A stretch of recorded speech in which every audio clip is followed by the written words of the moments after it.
दोस्तों, आज फिर मैं नई परख के दर्शकों को सीधा संबोधित करने वाला हूं। हमेशा की तरह मेरी बात बिना किसी लाग लपेट के, बिना किसी हेर-फेर के सीधी और सटीक होगी। दोस्तों, मैं कई दिन से सोच रहा था कि राम मंदिर घोटाले से निकलने वाले दूरगामी पहलुओं को सिलसिलेवार रेखांकित किया जाए। क्योंकि आपके सामने अभी तक जो कहानी आ रही है, उसमें बहुत सारी सही बातें हैं, बहुत सारे सही तथ्य हैं, कई सही विश्लेषण हैं, लेकिन ये सारी बातें बिखरे तरीके से सामने आ रही हैं। एक स्पष्ट तस्वीर उभर कर नहीं आ रही है कि ये सब क्यों हुआ, इसका मतलब क्या है और दरअसल ये देश की राजनीति को किस रूप में प्रभावित करने वाला है। मेरी बात का पहला आयाम यह है कि आज़ादी के बाद हुआ यह सबसे बड़ा घोटाला इस बात का सबूत है कि संघ परिवार हिंदू धर्म का बुनियादी किरदार बदलने की मुहिम में लगा हुआ है। उसने मंदिरों के प्रबंधन का एक ऐसा मॉडल तैयार किया है जो पारंपरिक मॉडल से अलग है। उसने पत्रम पुष्पम और फल फलेरी व मिठाई से पूजा करने और चढ़ावे की स्थापित परंपराओं को खत्म करने की ठान ली है। उसने धर्म का पूरी तरीके से नकदीकरण कर दिया है। आस्था को रोकड़े में बदल दिया गया है। अब हर श्रद्धालु को नकद चढ़ावा ही देना पड़ता है, खासतौर से उन मंदिरों में जहां राष्ट्रीय स्वयंसेवक संघ का नियंत्रण है। दूसरा पहलू यह है कि आस्था को रोकड़े में बदलने से जो करोड़ों अरबों का खजाना तैयार हुआ है, संघ को उसका बंटवारा करने पर मजबूर किया जाए, वह उसे अकेले हजम नहीं करता रह सकता। यह भी जो अयोध्या के घोटाले का जो भंडाफोड़ हुआ है, उसका महत्वपूर्ण पहलू है। इसका तीसरा पहलू यह है कि संघ के कंट्रोल में जो मंदिर हैं, चाहे वो गुजरात का सोमनाथ मंदिर हो या अयोध्या का रामलला का मंदिर हो, उसके माल पानी के बंटवारे में हस्तक्षेप करके केंद्र सरकार और भाजपा का मोदी शाह वाला आला कमान ये संदेश देना चाहता है कि 2024 में संघ ने उसे जिस तरह से झकझोरा था, वह नजारा पूरी तरीके से उलट गया है। अब संघ कमजोर हालत में है। वह भाजपा के इन दोनों नेताओं को नैतिकता का पाठ नहीं पढ़ा सकता। अयोध्या में संघ के कारकुनों द्वारा तैयार किए गए गबन को पकड़वाकर पीएमओ ने बाजी पलट दी है।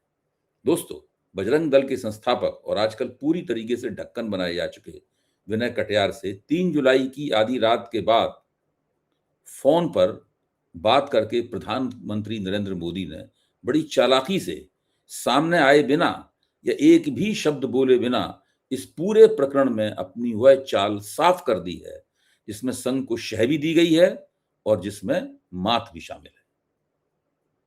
दोस्तों, जरा सोचिए, विनय कटियार को फोन करने की या विनय कटियार का फोन रिसीव करने की मोदी जी को क्या जरूरत पड़ी? कोई कह रहा है कि मोदी जी को विनय कटियार ने फोन किया, कोई कह रहा नहीं विनय कटियार ने मोदी जी को फोन किया था। दोनों ही हालत में मोदी जी विनय कटियार को क्यों फोन करने लगे और विनय कटियार द्वारा किए गए फोन को मोदी जी क्यों रिसीव करने लगे? मोदी जी के पास तो पूछताछ टीम की 21 पेज की रिपोर्ट थी। उन्हें किसी जानकारी की जरूरत ही नहीं थी। कटियार से ज्यादा भरोसेमंद सूचना के स्रोत तो स्वयं मोदी जी द्वारा भेजे गए नृपेंद्र मिश्रा थे। यह भी सोचिए कि आखिरी बार कब कटियार से फोन पर मोदी ने बात की होगी। कटियार स्वयं कटियार को भी यह याद नहीं होगा। वैसे भी आजकल उनकी कोई राजनीतिक औकात नहीं है। लेकिन यहां कटियार बड़ी मजबूती से दावा करते हैं कि उन्होंने पीएम मोदी से फोन पर बात की रात करीब 1:30 से 2 बजे 3 जुलाई को। उन्होंने मोदी को मामले की जानकारी दी और बताया कि अयोध्या में जबरदस्त गबन हुआ है, बड़ी मात्रा में चोरी और हेराफेरी हुई है। कटियार के मुताबिक मोदी ने उनसे पूछा, आगे क्या होगा? कटियार ने जवाब दिया, सब ठीक हो जाएगा। कटियार ने मोदी को बताया कि चंपत राय, अनिल मिश्रा, गोपाल राव आदि दोषियों को जेल जाना पड़ सकता है अगर वे दोषी पाए गए, और दावा किया कि पीएम इस मसले पर चिंतित हैं और कटियार लगातार मोदी के संपर्क में है। कटियार के दावे का पार्टी या पीएमओ की तरफ से कोई खंडन नहीं आया। इसका सीधा मतलब है कि इस दौरान संघ और मोदी के बीच का कम्युनिकेशन पूरी तरीके से टूटा हुआ है। संघ के नेतृत्व से उनकी कोई बात नहीं हो रही है। कटियार से बात करके मोदी चाहते हैं कि संघ तक संदेश पहुंचे कि अब पहले की तरह उसका रुतबा वे मानने के मूड में नहीं है। संघ के लोगों को वे भ्रष्टाचार के इल्जाम में जेल भी भेज सकते हैं। और उधर संघ भी अपने खास तरीके से मोदी के साथ कम्युनिकेट कर रहा है। मोदी को जो कम्युनिकेशन करने का तरीका अख्तियार किया है, वो दत्तात्रेय होसबोले ने जो वक्तव्य दिया है इस मसले के ऊपर, उसमें देखा जा सकता है। ये मैं आगे स्पष्ट करूंगा अपने विश्लेषण में। दोस्तों, श्री राम जन्मभूमि तीर्थ क्षेत्र न्यास, या संक्षेप में कहें तो राम मंदिर ट्रस्ट की कल अयोध्या की मणिराम दास छावनी में बैठक होगी। इसकी योजना अयोध्या, दिल्ली और लखनऊ में नहीं बनाई गई है, बल्कि नागपुर में बनी है। असली एजेंडा वही नहीं है जो बताया जा रहा है। कहा जा रहा है कि ट्रस्ट की बैठक में सबसे पहले चंपत राय बंसल और अनिल मिश्रा के इस्तीफे पर चर्चा होगी कि उसे स्वीकार किया जाए या न स्वीकार किया जाए। लेकिन असल में इसका मुख्य उद्देश्य यह है कि ट्रस्ट को हर कीमत पर बचाना है। किससे बचाना है अभी साफ होगा। इसका दूसरे नंबर का उद्देश्य यह है कि ट्रस्ट की साख भी बचानी है। दिक्कत यह है कि ट्रस्ट को बचाया जा सकता है क्योंकि मोदी और केंद्र सरकार इस ट्रस्ट को भंग तो करना चाहते हैं, पर चूंकि इससे संघ रुष्ट हो जाएगा, इसलिए फिलहाल वे ऐसा नहीं करेंगे। लेकिन संघ की चिंता यह भी है कि कहीं केंद्र सरकार ट्रस्ट पर एक सीईओ नियुक्त करने का फैसला करने की बात न करने लगे। अभी तक ये बात अनधिकृत रूप से हो रही है, कहां से हो रही है ये भी अभी सामने आएगा। संघ यह सोचकर परेशान है कि अगर नृपेंद्र मिश्रा या उनके जैसा ही कोई अफसर ट्रस्ट में बैठा दिया गया, तो संघ जिस तरह से ट्रस्ट के जरिए अयोध्या में अपनी निजी सल्तनत अभी तक चला रहा है, वह सिलसिला टूट जाएगा। बहुत बड़े पैमाने पर करोड़ों अरबों की रकम ट्रस्ट के जरिए मंदिर से साइफन आउट होकर संघ के खुफिया खजाने में जाती रही है, उसमें रुकावट आ जाएगी। इसीलिए बैठक के एजेंडे में तीसरे नंबर पर जो काम दर्ज है, वही इसका असली एजेंडा है। वह है मंदिर प्रबंधन की भविष्य की व्यवस्थाओं पर चर्चा करना, यानी ठोस रूप से यह सोचना कि सीईओ की संभावित नियुक्ति से कैसे बचा जाए, कैसे कतराया जाए। जहां तक ट्रस्ट की साख बचाने का सवाल है, वह तो नहीं बचने वाली। वह तो पहले ही नष्ट हो चुकी है, और जो चीज नष्ट हो चुकी है उसे दोबारा जीवित नहीं किया जा सकता। जो भी हो, अगर साख ना भी बची तो इसकी थोड़ी बहुत कोशिश करने के बाद संघ इस मसले पर कोई खास दिमाग नहीं खपाएगा। उसकी एक वजह है, संघ इस बारे में सोचता यह है, क्या सोचता है, इसकी एक बड़ी झलक उसके सर कार्यवाह दत्तात्रेय होसबोले के वक्तव्य में मिल चुकी है। होसबोले के वक्तव्य की जो लफाजी है, उसे अगर एक तरफ रख दिया जाए तो उसका असली मर्म निकल कर आ जाता है। इसके दो पहलू हैं। होसबोले की भाषा कुछ भी हो, उसका मतलब समझना जरूरी है। पहली बात, ट्रस्ट को किसी भी कीमत पर हाथ से नहीं निकलने दिया जा सकता, इसलिए यह प्रचार करना जरूरी है कि जांच पड़ताल के नाम पर जो कुछ हो रहा है वह दरअसल ट्रस्ट की पहलकदमी पर ही किया जा रहा है। दूसरा, अगर भाजपा और संघ के विरोधियों की बात जनता ने सुन ली तो मोदी सरकार के खिलाफ जबरदस्त एंटी इनकम्बेंसी खड़ी हो जाएगी और चुनाव में इस सरकार का नामो निशान नहीं बचेगा। इसलिए केंद्र सरकार को ट्रस्ट का नियंत्रण छीनने की कोशिश से बाज आना चाहिए और एंटी इनकम्बेंसी का मुकाबला करने की जुगत करने में लग जाना चाहिए। यानी दत्तात्रेय होसबोले ने दो संदेश दिए हैं। जो राम मंदिर ट्रस्ट है वो राष्ट्रीय स्वयंसेवक संघ की जेबी संपत्ति है। उनकी जेब से अगर ये ट्रस्ट निकालकर कोई और उसके ऊपर कब्जा करने की कोशिश करेगा तो ये संघ को पसंद नहीं आएगा।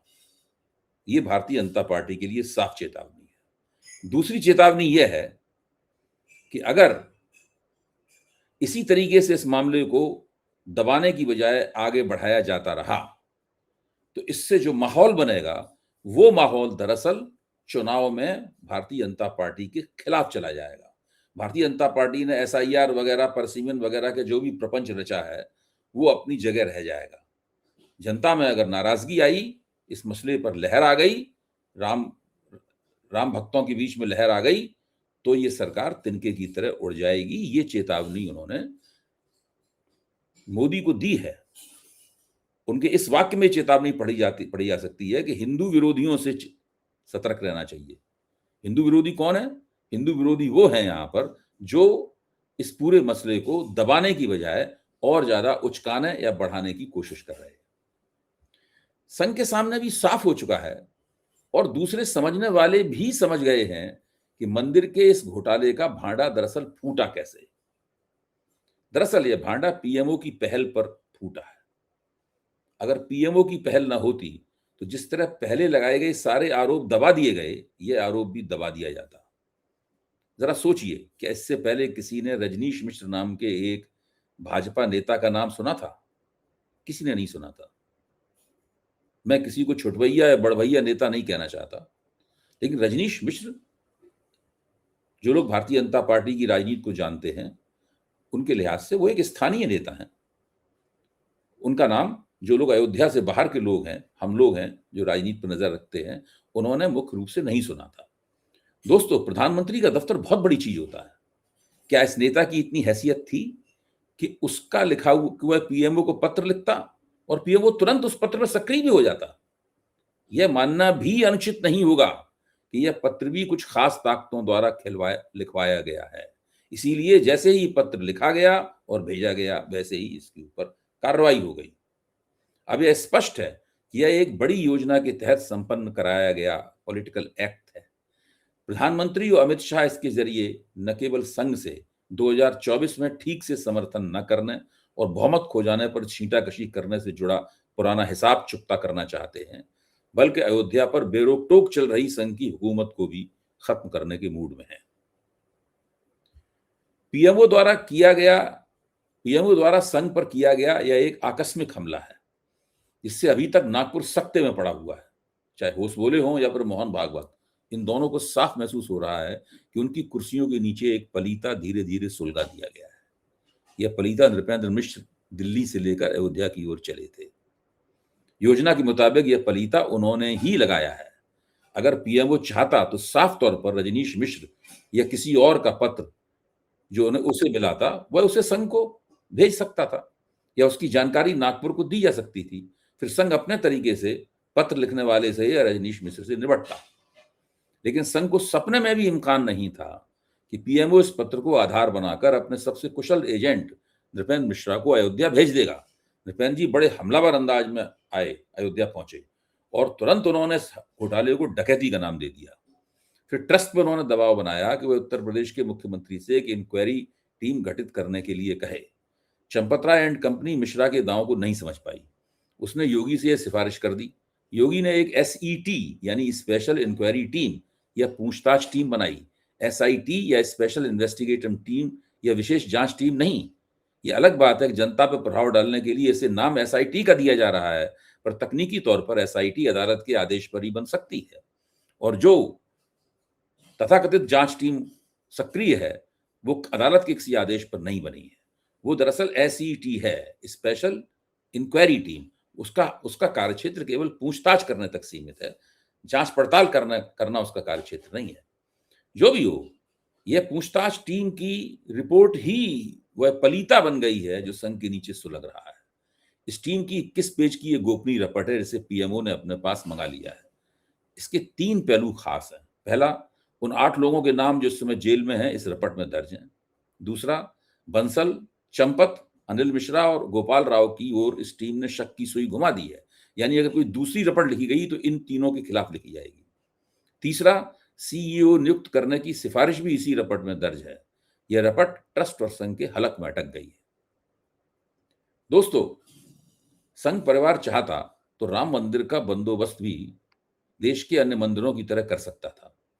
ध्यान रहे कि 1950 में भारतीय विधि आयोग ने मंदिरों के धन का दुरुपयोग रोकने के लिए कानून बनाने की सिफारिश की थी। इसके बाद कांग्रेस सरकारों ने हर बड़े मंदिर में चोरी और लूट रोकने के लिए इंतजाम किए। देश भर में बड़े मंदिरों की देखरेख के लिए कई कानून बने। जवाहरलाल नेहरू के समय 1955 में जगन्नाथपुरी मंदिर एक्ट बना। इंदिरा गांधी ने 1983 में काशी विश्वनाथ मंदिर एक्ट बनाया ताकि सारी देखरेख सरकार के अधिकारियों के हाथों में चली जाए। राजीव गांधी ने 1988 में श्री माता वैष्णो देवी मंदिर एक्ट बनाया।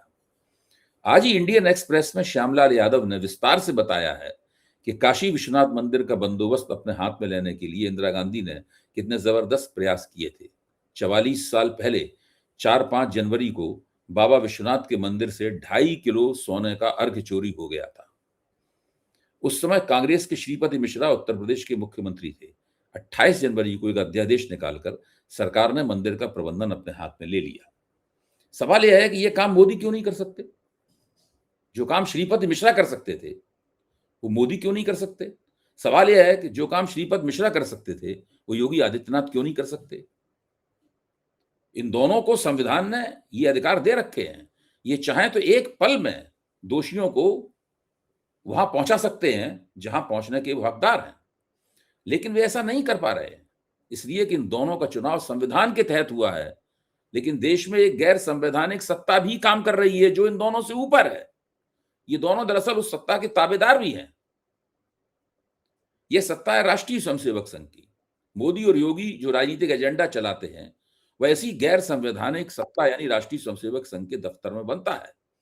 लेकिन जब इस विचारधारात्मक एजेंडे में दिमाग चकरा देने वाले अरबों के रोकड़े का मसला आ जाता है, तो मतभेद भी पैदा होते हैं।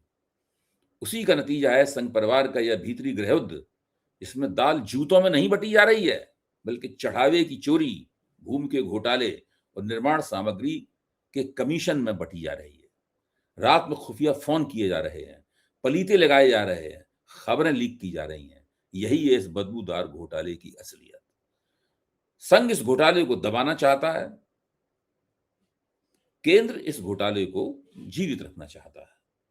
दोनों में से कोई नहीं चाहता कि बात इतनी बिगड़ जाए कि सत्ता ही हाथ से निकलने की नौबत आ जाए। लेकिन लड़ाई जारी है, जद्दोजहद जारी है। संघ चाहता है कि किसी तरीके से नाक कटने से बच जाए। हालांकि नाक कट चुकी है पूरी तरह, और कटी हुई नाक दोबारा नहीं जुड़ती। जब शूर्पणखा की नाक नहीं दोबारा जुड़ी थी, तो राष्ट्रीय स्वयंसेवक संघ की नाक कैसे दोबारा जुड़ेगी? यहां देखने की बात यह है कि देश में राष्ट्रीय स्वयंसेवक संघ किस तरह गैर संवैधानिक सत्ता केंद्र की तरह काम कर रहा है। यह भी इस राम मंदिर घोटाले से स्पष्ट होता है। कल एबीपी चैनल पर संदीप चौधरी के कार्यक्रम में भाजपा की नुमाइंदगी करने वाले बंदे ने छूटते ही कहा कि राम मंदिर ट्रस्ट का ताल्लुक तो विश्व हिंदू परिषद से है, और उसके अध्यक्ष इस मामले में अपना स्पष्टीकरण दे चुके हैं। इस बात को संदीप चौधरी ने फौरन कुशलता से पकड़ा और पूछा कि ट्रस्ट तो सरकार ने बनाया है, ये विश्व हिंदू परिषद का कैसे हुआ? इस पर भाजपा का बंदा बगलें झांकने लगा। दरअसल यही हकीकत है। संघ बेखटके मानता है कि यह ट्रस्ट उसका जेबी ट्रस्ट है। चंपत राय भी विहिप के अंतर्राष्ट्रीय उपाध्यक्ष हैं। इस घोटाले के भंडाफोड़ से पहले तो हालत यह थी कि ना खाता ना बही, केवल चंपत राय ही सही, ये कहावत वहां पर लागू हो रही थी। इसके अब तमाम प्रमाण उपलब्ध हैं। चंपत राय पर पूर्व गृह सचिव एस लक्ष्मी नारायण ने आरोप लगाया है कि उन्होंने सोने की रामायण रामचरितमानस चंपत राय के हाथ में दान के तौर पर दी थी, पर उसका सही हिसाब किताब नहीं दिया गया। इस रामायण को आज गायब बताया जा रहा है। और जब एस लक्ष्मी नारायण ने पूछताछ की तो उन्हें बदसलूकी झेलनी पड़ी। एस लक्ष्मी नारायण के मुताबिक उन्होंने अपनी मां के गहनों को गलवा कर लगभग 800 ग्राम से 1 किलो शुद्ध सोना की एक प्राचीन दुर्लभ रामचरितमानस करीब 1000 पन्नों वाली 24 कैरेट के गोल्ड की कोटिंग वाली बनवाई। इसकी कीमत 5 करोड़ रुपया बताई जाती है। यह अप्रैल 2024 में रामलला को भेंट की गई थी। कुछ महीनों बाद यह रामायण मंदिर परिसर से गायब हो गई। ट्रस्ट के पास इसका कोई स्पष्ट रिकॉर्ड या हिसाब नहीं है। चंपत राय ने इसकी रसीद तक नहीं दी थी। लक्ष्मी नारायण ने जब पूछा तो उन्हें कई घंटों, एक बार 9 घंटे और फिर 4 घंटे इंतजार कराया गया।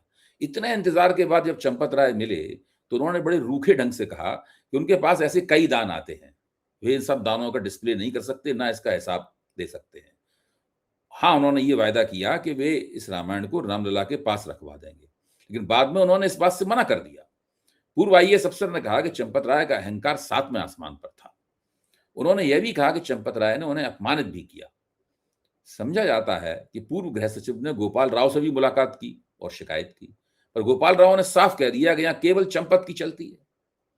इससे पहले सिंधी समाज द्वारा भगवान झूलेलाल की आकृति वाली 200 किलो सोने चांदी की ईंटों के दान का मसला सामने आ चुका है। यह दान चंपत राय के हाथ में दिया गया था, पर इसकी भी कोई रसीद नहीं दी गई। अब कहा जा रहा है कि ईंटें गलाकर छोटे छोटे टुकड़ों में ढाली जा चुकी हैं। इससे सिंधी समाज आहत है, क्यों गलाने पर उन पर खुद ही भगवान झूलेलाल की आकृति भी गल गई होगी। सिंधी समाज भगवान झूलेलाल को वरुण के अवतार के तौर पर मान्यता देता है। एक एक करके ऐसे न जाने कितने मसले सामने आ रहे हैं जो बताते हैं कि गैर संवैधानिक सत्ता केंद्र आरएसएस के कारकुन किस हेकड़ी के साथ में काम करते हैं। दोस्तों, हमारी आपकी नजर कल की ट्रस्ट की बैठक पर रहेगी। यह बैठक क्या रुख लेती है, इससे पता चलेगा कि संघ परिवार का यह गृहयुद्ध किस दिशा में जाएगा। फिलहाल जैसा कि मैंने ऊपर बताया, इस गृहयुद्ध में संघ सबसे कमजोर विकेट पर है और केंद्र सरकार पीएमओ के जरिए लगातार उसे अस्थिर करने में लगी हुई है। दोस्तों, आज की सीधी बात खत्म करने से पहले मैं आपके चैनल यानी नई परख के बारे में कुछ और भी कहना चाहता हूं। आप सभी ने नई परख को इतना प्यार दिया है, इसके लिए सभी दर्शकों का तहे दिल से शुक्रिया। अगर आप चाहते हैं कि मैं आपके लिए अलग से कंटेंट बनाऊं, आपकी टिप्पणियों पर प्रतिक्रिया करूं या आपके सुझावों पर चर्चा करूं, तो आप हमारे चैनल के साथ खास तौर से जुड़ सकते हैं। अगर आप नई परख चैनल का हिस्सा बनते हैं, तो आप मेरे वीडियो बाकी सब्सक्राइबरों से 1 घंटे पहले देख पाएंगे। मैं आपकी बातों का जवाब दूंगा, आपके लिए हर दिन स्पेशल शो करूंगा और आपके सुझाव अपने वीडियो में शामिल करूंगा। आज बस इतना ही। धन्यवाद।